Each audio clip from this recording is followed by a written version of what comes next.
புதுச்சேரிக்கு போதுமான நிதி வரத்து இல்லாததுனால வெளியே கடன் வாங்க வேண்டியதா இருக்கு. புதுச்சேரியோட கடனை குறைச்சு தற்சார்பு பொருளாதாரத்தை வளர்த்தெடுக்க திட்டங்கள் வகுக்கப்பட வேண்டும்.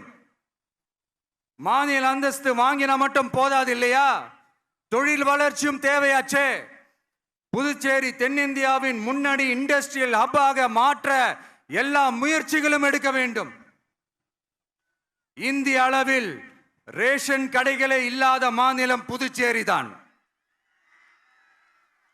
ஏழை எளிய மக்களுக்கு வாழ்வாதாரமே ரேஷன் கடைகள் தான்.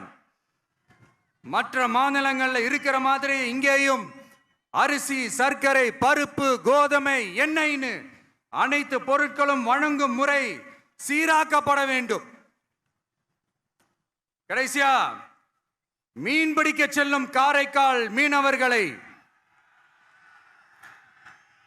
அடிக்கடி கைது செய்யும் இலங்கை கடற்படை அவர்களின் படகுகளையும் பறிமுதல் செய்து விடுகிறது.